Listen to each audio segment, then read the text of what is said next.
Agnihotri, Professor Majumdar, Dr. Vijay Chaudhary, and friends. I realize in hindsight that 53 years ago I barely missed meeting Dr. Dilip Mahalanabis. We all know now that he tried his oral rehydration solution first in the Bangaon camp in 1971. Would you believe that I was there as a medical student volunteer?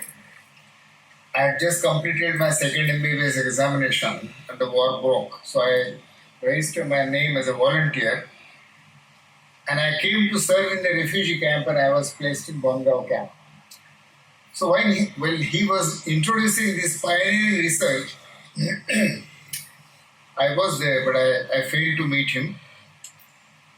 But then look how science spreads. In 1973, there was a huge famine in Maharashtra. Now I had completed my MBBS and I volunteered to work in that famine. So I was sent to a district in Maharashtra called Bigde district in Marathwada. Now there used to be a large number of labor camps in which people were working hard. And out of camp of 3,000 or 4,000, at least 10% always had diarrhea. And as a young doctor, at that time we all believed that the intravenous solution was necessary for treating diarrhea. So we had problem. There was no enough saline bottles or no intravenous fluid.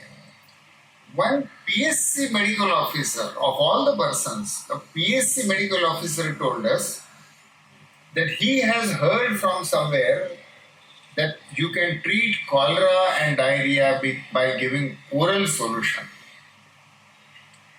Unbelievable. But as we all know now, that was the contribution of Dr. Mahalanabis. What he discovered in 1971 traveled to the distant districts of Maharashtra by 1973. That is the power of science. And so what he did, we all, the whole world owes it to Dr. Dilip Mahalanabis and Richard Cash for developing this new simplified method. Simplified, low cost, effective, and something which can be given in the hands of the people. So empowering the people. Most of the medical discoveries, technologies, they actually disempower people. They make people more and more dependent, while ORS is a revolutionary technique. That's why the Lancet in its editorial said that this is probably the most important research of the 20th century. And it must be, because it saved millions of lives. I have always been consider myself very fortunate that Richard Cash has been my personal friend for the past 20 years. So with this oration, you give me opportunity to follow. I'm told that the last year, previous year, Richard gave first Mahalanabis Oration. So I'm very honored. So thank you, Dr. Vijay Chaudhary and Dr. Majumdar, that you invited me to pay my tribute to Dr. Mahalanabis. I also wish to share with you today, in the spirit of the great research that he did, Dr. Mahalanabis did, translating basic science in a simplified form to save lives in large number. That's in a nutshell his contribution has been.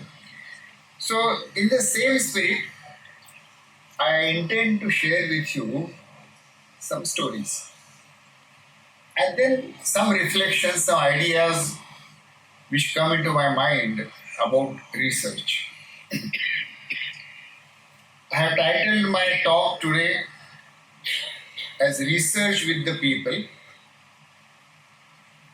And what I intend, as I said, to tell you a story, then journey of 3 research studies, and then do a little reflection on that. Now, you may recognize this place or you may not. This is Mahatma Gandhi's Sevagram Ashram. This is Bapu Kuti. My childhood really, I studied in the school started by Gandhi just 100 feet away from this Bapu Kuti. But Gandhi's influence on my life started even before my birth. In 1947, my father, who was a freedom fighter and professor of economics, he was to be sent by Government of India for going to the US and studying economics further, to come back and work in finance ministry. So his travel documents were made. He got his PhD admission. 1 week before his scheduled departure, he went to seek Mahatma Gandhi's blessings. The old man was sitting in this hut. He was writing something. My father, who was 28-year-old at that time, wrote to him and said, Bapu, I am going to the US. I seek your blessings. So Gandhi looked at him for a few seconds and then uttered a single sentence. He said, अर्थशास्त्र सीखना है तो America के बजाय भारत के देहातों में जाओ. If you want to study economics, instead of going to the US, go to the villages of India. And would you believe that this one sentence, my father came right outside this Bapu Kuti, he tore away his admission papers, fellowship papers. And within 1 month, he went to live in a village with my mother and with his students of economics to learn economics by living in village and working like a farmer. I was born when my parents were in that village. And as I said, subsequently I studied in the school started by Mahatma Gandhi. So several years, 40 years later, when Rani, my wife, and I returned from the Johns Hopkins, these Gandhi's words were still echoing in our ears. Bharat ke dehaton mein jao. And so we decided that we were not needed elsewhere, probably which is the place which probably needed us the most, and that's why we selected Gadchiroli. Now, Gadchiroli, you may have sometimes heard this name because Naxalite movement was active there. So we are more known, we are more infamous because of the violence, because of Naxalite movement. But Gadchiroli is the poorest district of Maharashtra, nearly 1,000 kilometers away from Mumbai, bordering with the Bastar area of the Chhattisgarh. Dense forest, 76% of the surface area is dense forest. There are 1,600 villages, small tribal hamlets and villages scattered in the terrain. Gond tribe constitutes nearly 40% of the population. Primitive paddy cultivation is the only occupation, and the rest of the time they collect various forest produce and survive on that. You can see this tribal woman collected mahua flowers. When we went there, transport was very rudimentary, and this is how sick women, sick children were also had to be transported. And occasionally you heard bomb blasts and the vehicles destroyed because of Naxalite movement. This is how Gadchiroli was in 1986 when we went there. And a local trader was very kind. Gadchiroli was a village, a Gram Panchayat. So he gave us this godown. Our work of trying to improve healthcare in rural India by healthcare research and training, it started in this godown. For 7 years we worked from this godown. Today we have our campus, we call it Shodhagram, where nearly 150 of our colleagues, we all live surrounded by tribal villages. This is located in a dense forest. And from here, we provide healthcare to local people and research for India, and if sometimes we are lucky, for the world. Now, I'll begin with our first, because it is in memory of Dr. Mahalanabis, I'll focus more on research studies. So this was sickle cell disease was our first research. This girl was referred to me as a probable case of heart disease. You can see 80-year-old tribal girl, very pale tongue, the abdomen is swollen, bloated. She had mild jaundice. So I suspected that this is not probably a heart disease and suspected sickle. Till then, no case had ever been reported from Gadcholi. So we became the first to report sickle cell disease in Gadchiroli. Now, look, nearly 38 years ago, young doctor having come back from the US, so you are really steeped in the American culture. And so my first impulse was, I have got the first case of the district, must be reported. And so we decided to conduct, to those who may not know, sickle is a disease of blood cells. The round RBCs, red blood cells, which are usually round, they become sickle shaped, moon crescent shaped, and that creates all the problem. This is a hereditary disease. So we conducted sample survey in Gadchiroli district to identify what proportion of people had sickle. Blood samples were taken and findings were released. The minister was very pleased. The minister announced that search had found out this disease within 1 year of coming to Gadchiroli. So we will start a tribal medical research center in Gadchiroli to tackle the problem of sickle cell disease. Nothing happened. Maharashtra government gave me an award. This study was published in research journal, but no action. So we went back to tribal village chiefs, village leaders, tribal elders and said, look, sickle cell we found in you, but government is not doing anything. So raise your voice, demand. Tribal old people looked at us very blankly and they said, sickle is not our problem. It is your problem. Did we ever tell you that sickle is our problem?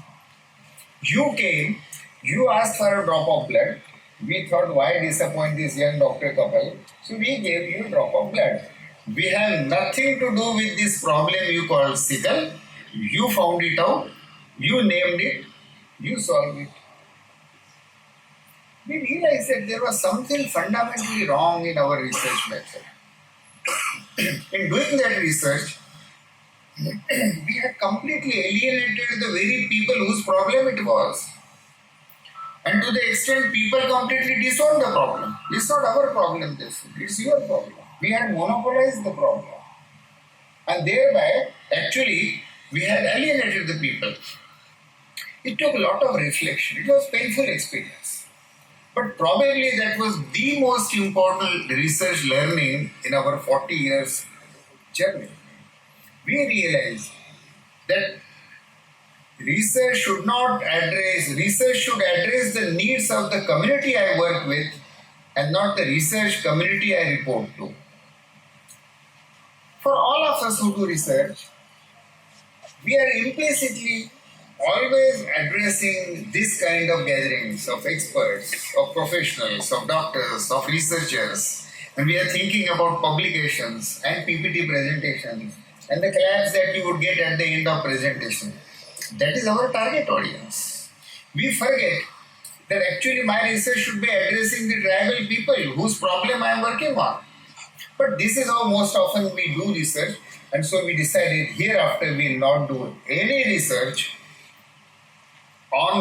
with the people of Gadchiroli which doesn't help them. In that disturbed mood, when I was thinking, then what should we do? So I found this quotation. Patrick Manson was the founder director of famous London School of Tropical Medicine. And nearly 125 years ago, when he founded that institute, he was the first director, and Ronald Ross was one of his early students. So when Ronald Ross was working in Secunderabad, and he was struggling with trying to explore what role did malaria, a mosquito, play in transmission of malaria. Subsequently he got Nobel Prize for that. But initial stages when he was struggling, he had gone back to London on summer vacation and he was walking with his guru, Patrick Manson, on the footpath of London. And he posed his question to Guru, how do I study mosquitoes' role in malaria? So Patrick Manson said this very, very insightful thing. My son, if you want to do research on mosquitoes, learn to think like a mosquito. So if we wanted to work with the people of Gadchuli, we ought to learn to think like people of Gadchuli. How do I do that? I can't think like a tribal. So we started, Rani and I started going to various tribal villages there. They were not available during daytime, so we used to go during night, sit with tribal people around night fire, listen to them as to what their health priorities were, and then we call People's Health Assembly, in which representatives from 50 tribal villages assembled, and we asked them that tell us what are the health problems on which you want us to conduct research. And after a lot of deliberation and through a process of voting, tribal people in that People's Health Assembly selected these 5 as their priority health problems. Some of these were known public health priorities, malaria, child deaths. But white discharge among women, white vaginal discharge, who talked about it? Alcoholism amongst men as a public health problem, nobody talked. And backache, what a trivial problem, nobody talked. But now you would know that Global Burden of Disease Study has identified all these as the global top priorities. But it took global experts to identify quantitatively. People of Gadchuli told us that same truth 35 years ago. And for the past 35 years, what we have been doing is this has been our research agenda. People gave us research agenda and we have been trying to work on some of those problems. So let's begin. Women said their health problem number 1 was white discharge. And white discharge, they said, was very common, but worse, they couldn't speak about it. There was a sense of shame, guilt associated. So they only whispered in the ears of some neighbors or old wise woman. So we did a 2-village study, actually a small study by any standard, a 2-village study. But there were 2 things different about it. A, this was study about prevalence of gynecological problem, any gynecological problem in rural women. Everybody used to talk about family planning and cervical cancer. We did this study of white discharge and gynecological problem in rural women, and secondly, it was not a clinic. It was a population-based study, so every woman in the village was eligible to participate. So with this population-based prevalence study, what we found that prevalence of gynecological disease amongst rural women was 92%. Practically every rural woman had one or other gynecological problem. Infectious contributed half of that burden, and only 7% of women had received care. Now, this study was immediately published by the Lancet. It attracted global attention of the people and policymakers working in the field of family planning and women's health. And there are occasions when if you come up with the right kind of evidence, it suddenly makes impact much beyond your size. And so this study became one of the main evidence and change maker where at the ICPD, International Conference on Population Development in Cairo, where population policy switched globally from contraceptives to reproductive health of women. And this study contributed a piece of major evidence for that. So 2-village study, very small study by any standard, but as I mentioned, the 2 special features, and they were all in response to what women complained to us. Second problem that people said, our children die. Can you do something about it? So we decided to start by measuring child deaths, and in the population laboratory of 102 villages, we established a system of recording every birth, monitoring every child, and recording every child death and deciding the cause of death. This is the first year's finding. In 1988, when we established this demographic surveillance system, as it is called in the public health jargon, infant mortality rate was 121. For those who may not know, infant mortality rate is if 1000 babies are born alive, within 1 year, how many of them die? That is the infant mortality rate. So if 1000 babies were born in Gadchiroli, 121 died by the end of first year itself. By the end of fifth year, about 200 died. It was very high by any standards. At that time, Kerala's IMR was 11 and the US IMR was 6 and Japan's IMR was 4. And the main cause of child death we found was pneumonia. Because of Dr. Mahalanabis' work, diarrhea, which was earlier number one cause of child mortality globally, the mortality rates had started coming down. So now pneumonia had replaced diarrhea as the number one cause of child mortality. So pneumonia. Now look, this is an infant with pneumonia. The child is gasping for breath. You can see the chest indrawing, subcostal indrawing. Now, these children are very miserable. Actually, what now would decide whether this child will survive or die is whether it receives antibiotic or not. Antibiotics, penicillin was discovered nearly 50 years ago, but it had not reached the villages of Gadchiroli, where children needed it and they were dying without antibiotics. But the next question was how to diagnose pneumonia in a child. Cough is not enough sign, symptom, because children keep on coughing. Children every year on an average get 6 episodes of upper respiratory infection, which don't need antibiotics. So how will you know which cough is upper respiratory infection and which is lower infection or pneumonia that needs antibiotic? This distinguishing was a very key. Fortunately for us, a pediatrician called Frank Shan had done some work amongst tribal people in Papua New Guinea. And based on his publication, we developed this simple criteria that if a child with cough in the age group of 0 to 2 months, respiratory rate more than 60, it was pneumonia. And in 2 to 12 months, infants, the rate of 50 to 59 was pneumonia. And the evidence came from Frank Shan's study. Now still the question, who would give this care, antibiotic? Who will diagnose antibiotics in villages? Doctors will reach every village, to every child. And so along with community health worker, we decided to train illiterate DIs also to diagnose pneumonia. But DIs could not count more than 10. So how do you enable them to diagnose pneumonia? So I developed this equipment which I called breath counter. You can see on one side there is a sand timer, 1 minute sand timer. And there are 2 rows, one for 0 to 2 months baby and other row for 2 to 12 months old baby. And depending on the row there are beads.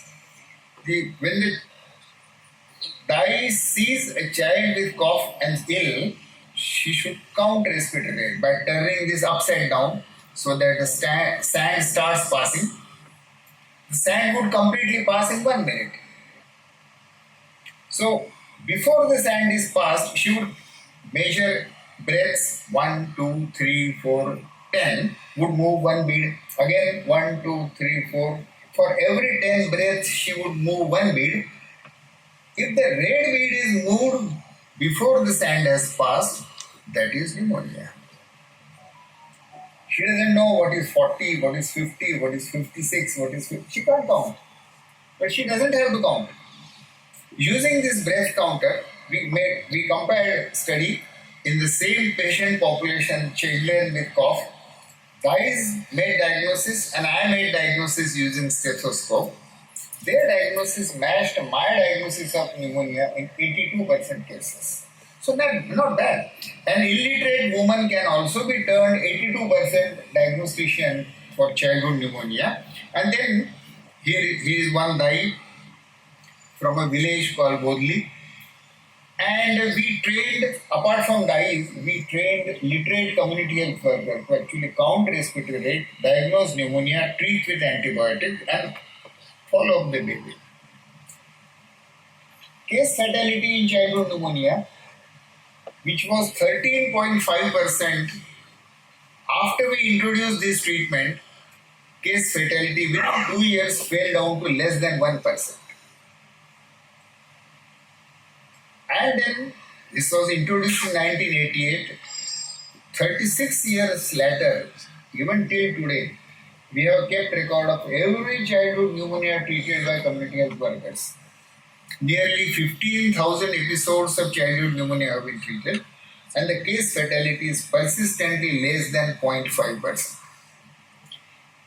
We conducted the field trial and control area, intervention area, classical research field trial, and in which, in the intervention area, pneumonia mortality, infant mortality reduced from 121, which as I showed you was the baseline, from 121 to 76. Within 2 years, IMR reduced by nearly one-third. The Lancet published this as the first controlled field trial in the world to show that pneumonia mortality in developing countries can be reduced. Now, pneumonia used to kill at that time 5 million children every year globally. So after the diarrheal disease control program, the next frontier was pneumonia mortality in children. And so in 1994, a global ARI conference was organized in Washington, and a global resolution was passed about developing an international program to reduce pneumonia mortality, and the intervention selected that one of that was the case management of pneumonia approach, proven to be effective in Gadchiroli. Now pneumonia mortality reduced, thank God. But the remaining child mortality was mostly amongst neonates. Neonate is 0 to 1 month period. The babies during neonatal period are very fragile, very delicate human beings with the highest risk of death. And they don't tell you that they are sick. They either cry or they become quiet and die. There is nothing in between. And every year in India, 26 million babies are born. Most of them at that time were born at home, in villages, in home delivery room. And so we decided to visit such rooms, and we found that home delivery rooms were pathetic condition. You can see this photograph taken from Murza. This mother who has delivered is still there, emaciated, pale. This old woman who might be Dai or grandmother is giving bath. This baby is naked, so baby will become hypothermic. And you see this cow dung plastered floor and those dusty soles few inches away from the bare body of the neonate. So billions of bacteria teeming in that cow dung plastered floor. So no surprise that many of these babies became hypoglycemic, hypothermic, infected with newborn sepsis and died. When they became sick, and many of them did, standard WHO guidelines were that sick newborn is a very difficult case to handle. Nobody should touch it. Baby should be straightway sent to hospital. Now the nearest hospital in Gadchiroli was 150 kilometers away.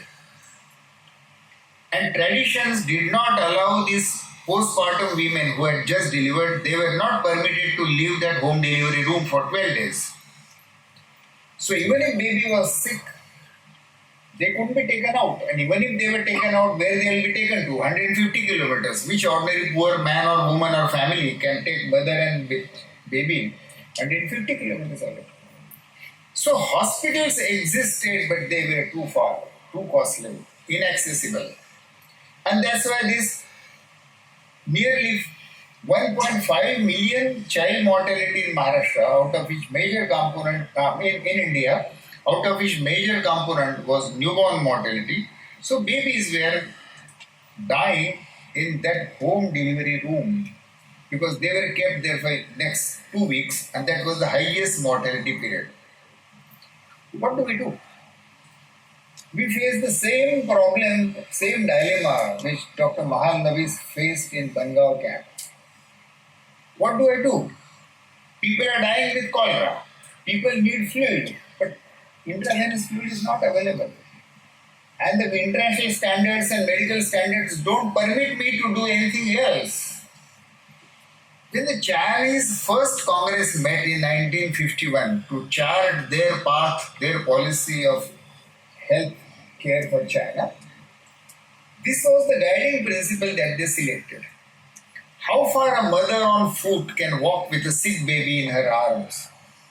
Healthcare must be available within that distance. This is a beautiful definition. Not kilometers, not population density. How much that mother can walk on the foot, because that is the reality. Now, healthcare was not available within that distance, especially for the newborn. So we decided that if these mothers and babies cannot come to hospital, medical science must go where the babies were. The babies were in that home delivery room in huts, 26 million huts of India. So we must develop a method by which we could reach 26 million huts in India. Who would be able to do? Obviously, not doctors. Doctors were not there in villages. So we devised this new method of home-based newborn care. In a way, bypassing WHO's advice of hospitalization, we said care will be given at home and planned a controlled field trial with 2 years of baseline and 3 years of intervention. 39 intervention villages, 47 control villages where regular government program continued. In 39 villages, we introduced home-based newborn care. Who would provide home-based newborn care? She is Kajubai. Kajubai is from a village called Ambetola. Seventh failed woman, a Dalit woman, but has spark, wanted to do something in her village. So we selected from 39 intervention village, one woman per village. So these 39 women selected from these 39 villages, we call them Arogya Doot. They became our village neonatologists. And through a 36 days program, we trained them to perform the essential tasks required for delivering newborn care at home. These tasks involved giving health education to mothers, making home visits, attending home delivery, giving immediate care after birth, then making subsequent home visits, inquiring mother about the health of the baby, inquiring about certain symptoms, weighing temperature, weighing body weight of the baby, recording all these, and if there were signs and symptoms suggestive of infection, treat it. So here, community health workers are learning how to give health education to mother. Here they are learning how to revive an asphyxiated baby. Most of the deliveries were home deliveries. There was only Dai, there was nobody else. And if baby doesn't breathe at birth, if within 1 minute baby doesn't breathe, there is a risk of brain damage. And if for 5 minutes baby doesn't breathe, then there is certainly brain damage. And so they were taught to follow an algorithm, a 17 steps algorithm, in which if baby did not breathe within first 30 seconds, immediately start resuscitation using ambu bag, which usually anesthetists used to use in earlier days. And here, how these low birth weight preterm babies, they needed to be kept warm, but there were no incubators, there was no electricity, so we stitch this kind of warm bags, as we call them, like sleeping bags on mountaineers use, and keep babies warm in that. And if there were signs of sepsis, now neonatal sepsis is very difficult to diagnose.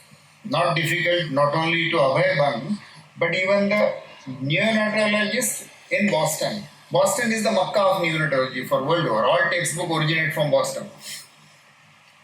Even the neonatologists in Boston find it very difficult because it's very elusive and newborn doesn't tell you anything. So we developed simple clinical algorithm based on what baby's symptoms are and what mother says and what community health worker could examine. And there were 8 criteria which we subsequently published in international journal. How to diagnose neonatal sepsis using simple clinical criteria. And community health workers were trained to diagnose neonatal sepsis, and if family was unwilling to go to hospital, which most of the families were unwilling, treat with antibiotics. Now look at the impact. I am cutting short several things, but look at the impact. The outcome measure was newborn mortality rate, NMR as it is called. 1,000 babies born, how many die within first 1 month? So when we began this trial in 93-95 baseline, the newborn mortality rate was around 60. And that was our outcome which we wanted. We had hypothesized that with our home-based newborn care intervention, newborn mortality would reduce 25%. So the yellow line that you see is the control area. 47 villages in the government program area where we did not intervene, but we only recorded child deaths by way of annual survey. So how many children died and how many neonates died in that area. So you can see that NMR was around 60, and with some random fluctuation it essentially remained at 60 for nearly 10 years. And that really represents that NMR all over India in rural areas, nothing happened for 10 years. The blue line is the intervention area NMR, and intervention after 93-95 baseline when NMR was 62, home-based newborn care was introduced, and very rapidly NMR fell. By the end of the 3 year, by the end of 1998, which was our field trial period, it reduced by 62%. Then research was over and we have continued that as a service program, and the NMR in the intervention 39 villages have continued to remain low. Now this study was immediately published by the Lancet in 1999.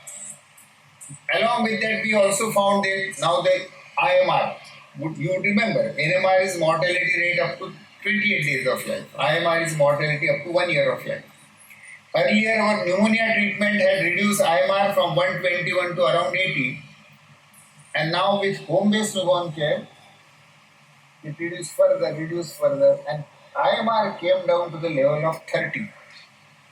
From 121 to 30. We in the field of social medicine used to talk that unless poverty is removed, unless inequality, and several other unless, socio-economic, child mortality cannot be reduced.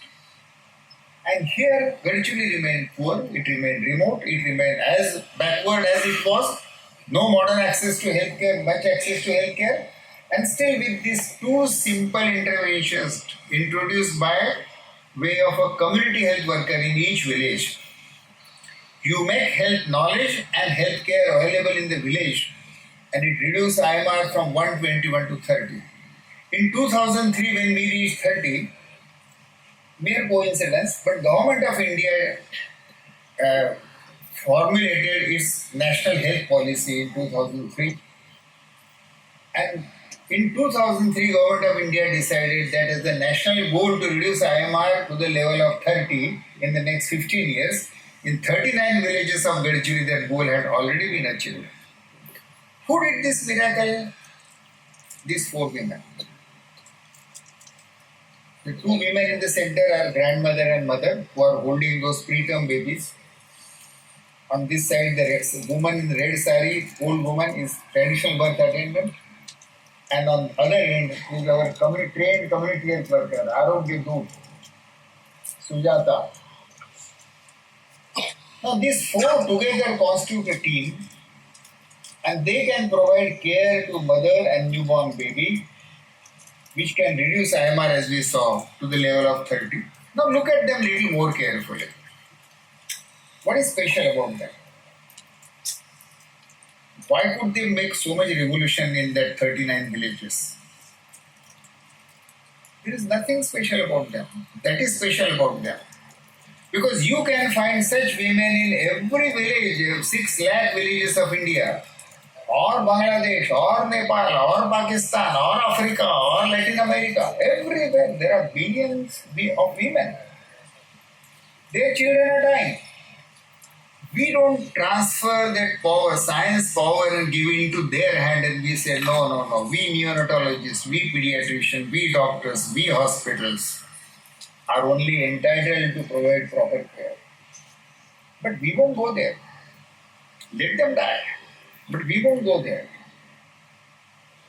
But transfer the power of science to these women. And what does it take? This is same Kajubai. I earlier showed you photograph of Kajubai. This is 20 years later. Her hair has grayed. These are the equipments, simple equipments costing 1,500 rupees altogether. Weighing scale, thermometer, antibiotic, injectable syringe, disposable syringes, ambu bag, and record. Now with this, all those equipment can be really put in this shoulder bag.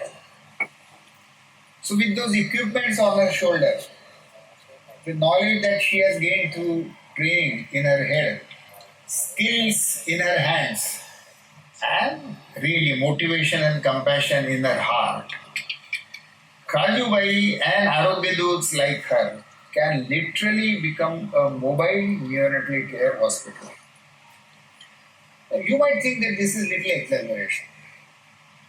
But then in this very same year, in year 2005, National Neonatology Forum of India, they published a report on neonatal care in India. They took 13 sample hospitals from different parts of India about neonatal care. And the case fatality amongst secondary level hospitalized neonates and the case fatality in the villages of Gadchiroli where this community health worker provided care was same. So the care was not poor quality. It was simplified, it was low cost, it was accessible, it was empowering, and yet it was high quality. And so our logo of home-based newborn care is this.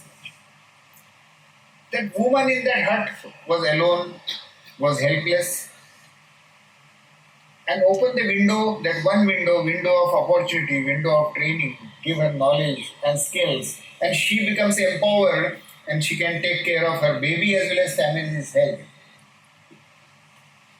So home-based newborn care is essentially scientifically proven, but women's empowering approach. The original paper was published in the Lancet in 1999, but subsequently the editor and historian of Lancet selected what they thought were the milestone papers in the entire history of Lancet, 180 years history of Lancet, and they published it as a volume, vintage papers from the Lancet. In 19th century, you find names like Louis Pasteur, his paper, Robert Koch, his paper. Then comes Benting and Best, their paper on insulin. Then discovery of penicillin, Ronald Ross. And when you come into 1990s decade, there is one paper from this obscure place called Gadchiroli, home-based newborn care. So the Lancet also strongly backed this, and with this evidence, and that being a national problem, how to reduce neonatal mortality after immunization and oral rehydration had successfully reduced to some extent. So Government of India in 10th and 11th plan selected home-based newborn care Gadchiroli model as the national model to reduce child mortality. Health Ministry prepared an operational guideline to introduce it nationally. By that time, ASHA scheme had been rolled out, partly based on Gadchiroli model, but partly based on other experiences also. We were asked to train ASHAs. Now we wanted to have same content, same quality, but now from 39 community health workers, we had to train 8 lakh ASHAs. So we developed a model of cascade training, national trainer, state trainer, district trainer, and finally 8 lakh ASHAs were trained very rigorously to provide home-based newborn care. And today nearly 10 lakh ASHAs in India are providing home-based newborn care. Health Ministry informs me that last year, in 2023, 1 crore 49 lakh newborns in India received home-based newborn care from ASHA. It has spread now to all states of India except Kerala and Tamil Nadu, where IMR was already very low, so they really didn't need home-based newborn care. But then it spread to Bangladesh, to Nepal, to Pakistan, to several countries in Africa. Actually, current WHO Director General, Dr. Tedros, he was earlier Health Minister of Ethiopia. So when he heard about this, that in Gadchiroli, some small NGO has developed method of reducing pneumonia mortality and newborn mortality, he sent two delegations from Ethiopia. First, to really see that is it truth or just a bluff. And then second time, he sent a batch of senior pediatricians and doctors and health planners to be trained to plan and deliver home-based newborn care in Ethiopia. Today, because and 2 years ago, when the Prime Minister was talking on probably Man Ki Baat or some other program, he was addressing the Ashas in India. A question was asked by him, and at that time Ashas from Jharkhand. There they are called Sahiya. Ashas are called Sahiya in Jharkhand. So Ashas from Jharkhand showed him that how Ashas, these Sahiyas in Jharkhand, were trained to use ambu bag and resuscitate the baby. And one Asha told the story of how did she resuscitate an asphyxiated baby. And Prime Minister, of course, very naturally, he applauded her, appreciated her. And then subsequently, WHO, UNICEF, USAID, Save the Children, they made a global resolution that if hospital care is not available, home-based newborn care should be provided. So from Gadchiroli to global, we saw 3 examples. The gynecological study, a small prevalence study. Then the pneumonia management, a controlled field trial, but with a small simplified device. And home-based newborn care. And all 3 of them, currently home-based newborn care by that name or in several other names, but is currently being used in 80 countries world over. So from Gadchiroli to global, 3 times these things spread. And now new priorities have emerged. So non-communicable diseases are becoming prevalent in Gadchiroli also. So we are working with the same approach. Identify priority in consultation with the people and then develop a research approach. So we are working on these issues. So the work continues. Now the question I am going to do some little reflection.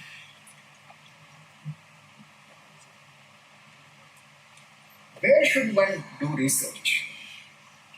When a young researcher starts his research career after completing his whatever it is, MD, PhD, whatever degree,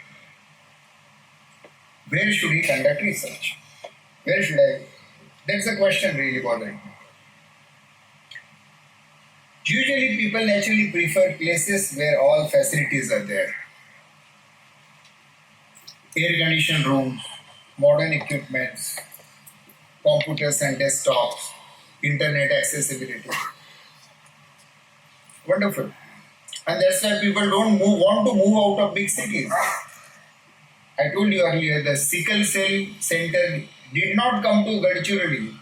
Maharashtra government started a sickle cell research center, but it was started in Pune because doctors and researchers did not want to come to Gadchiroli. They wanted to live in Pune. So research went where scientists wanted to live. Now the irony is, there is no sickle cell disease in Pune. So the researchers are doing research on the problems which don't exist there. And that is the greatest constraint of research. My learning from our journey is that go where the problems are and not where the facilities are. Because places with problems offer you hundreds of research problems and research topics to work on. While places with facilities have no problem to be solved. There you become a problem. Then you stand in a queue with your application in your hand, मुझे भी यहाँ जगह दे दो. वहाँ जगह नहीं मिली तो you get disappointed. वहाँ जगह मिल गई तो your boss gets disappointed because he doesn't know what problem to be given. All PhD guides and MD guides I have seen, their biggest problem is they don't know what research problem should be given for research. So better go where the problems are waiting for you, rather than where there are no problems, where you become a problem. Second is, how should I identify research problem? How should I identify research topic? Usual practice that we all of us follow is, we look in the research journal. तो फिर international journal में क्या publish हुआ है, and what is currently being hot topic, or where are grants, or what topic are grants available, and we select some of those topics. So realize that when a topic is already published from developed countries and you now pick it up, you are already 20 years late. It has already been studied, and there are a large number of studies already in pipeline by the time it is published and you read it. And then you won't usually, unless exceptional situation, but usually you won't have access to that kind of technology for research. Molecular technology, biochemical technology, or whatever it is, the imaging technology. So you will be always doing research. Something which has already been searched, you do research. And that's why it's neither useful nor it gets recognition. So how should I identify research problem? We just saw it. Listen to the people. Ask people as to what are their unsolved health problems. That is the best way to find out research priority. Don't look into journals, because journals give you old problems. Something is published in the journal usually means hundreds of people are already working on it. And now if you start planning your work, you are already too late. So listen to the people. People Health Assembly. Observe. In the community you observe and keep data, population-based data, and you get research priorities. How should I conduct the research? Now this question is, there's a big question mark I have put there, because look, research has become a very important thing. It is no longer some exotic thing that few people in universities or institutes did. Now the global wealth follows knowledge. Earlier, wealth used to run in the families. Tata की well चल रही है, टाटा की है, बिरला की है, चल रही, बिरला की चल रही है, वो तो अभी भी चल रही है. But if you look at the top richest people in the world now, most of them have become rich in their own lifetime. Bill Gates, Mark Zuckerberg, Bezos, Elon Musk, they were nobody. Just 40 years ago, they were nobody. They did some technological breakthrough. It is the new knowledge, it is the research that really made them global richest persons. So now, knowledge is a new wealth. It generates wealth. It decides where wealth would go. So how research is conducted determines who will become wealthy.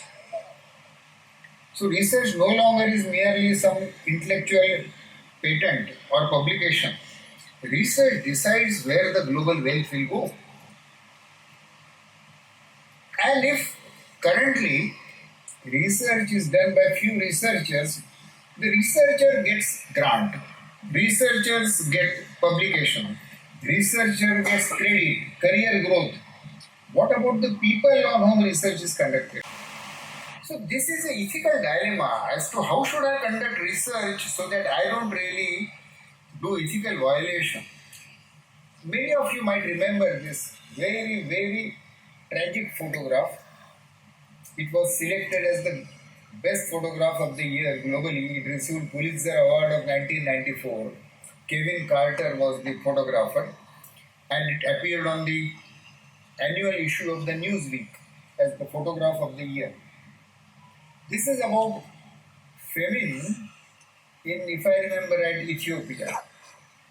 And Ethiopian famine was very bad that year. He saw this child. You can see emaciated, so hungry, so hypoglycemic. The child has almost given up to hope of survival. And a vulture is waiting there for that child to die. The photograph definitely is very moving. But this photographer who received international acclaim and awards for that, after 6 months he committed suicide.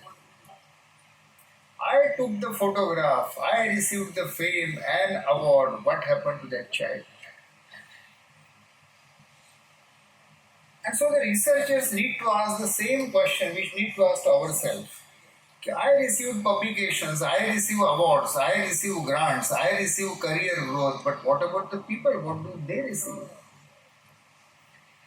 And so, how to conduct research? Can there be a research approach by which people are also enriched and empowered? I have thought of 4 stages of research on this particular axis, ethical axis. One is research on the people. And most of the biomedical research is usually done on the people. People are passive participants. They hardly understand anything. You get their consent, but we know all that consent doesn't have much meaning. They have nothing else, no option at that time. They are at some doctor's table and we tell them, ऐसा ऐसा study है, ये दवाई तुमको मिलेगा, free मिलेगा, इससे बहुत फायदा होगा, ज्वाइन होना है, तो who would say no? That's how usually ethical patient's consent is taken in this country. And so most of our research is research on the people. And as I said, our first study of sickle cell disease was research on the people. But we learned that next stage could be research for the people. And a lot of public health research is research for the people. There the purpose of research is not merely publication but to solve a problem. But the limitation is often this research enriches researcher and science also, but it doesn't transfer the power to the people. So third stage would be research with the people. And finally, and I know this is merely a dream right now, but someday it will materialize, research by the people. When ordinary people will be able to ask simple research questions and find out answer by doing research. A housewife who is cooking, should I put haldi this much or this much? No, this is a research question. And with the access to internet and apps and mobile phone, any Indian, any farmer, any housewife should be able to really convert that into a small research project and should be able to conduct it. Because these are issues of their life and death. Haldi, how much haldi to put is an important question for her family, her family's diet. So a stage would come hopefully where people will be able to do research on their own health issues. So research on the people, prevalent, research for the people, better, research with the people, much better, and research by the people, a future possibility. How do we define research with the people? Because currently I think we are somewhere at the stage of research with the people, that people should need it. People should understand it, that problem and what we are doing. People should participate in doing it. People should use it. And finally, people should own it. If that happens, it could be called research with the people. Our effort in the field of science, especially health sciences, should be that we move research approach from research on the people to research with the people, and finally, hopefully, someday, research by the people. We are still exploring. This is my organization Search and its logo. We are doing exploration in Gadichurli, but with the intent that it will be useful for whole of India and whole of world sometimes. Now, to end, I am really very honored that you invited me to give this oration, which is in the memory of a great pioneer like Dilip Mahalanabis, who influenced millions and millions of lives. And people like Ronald Ross, Jagdish Chandra Bose, P.C. Ray, C. Gopalan, Dilip Mahalanabis, and Richard Cash. These are our these are the pioneers. They are our predecessors, and they are our inspiration. The example and the memory of Dr. Dilip Mahalanabis should inspire many of us to try to find out solutions which empower people and save people's lives. Thank you so much.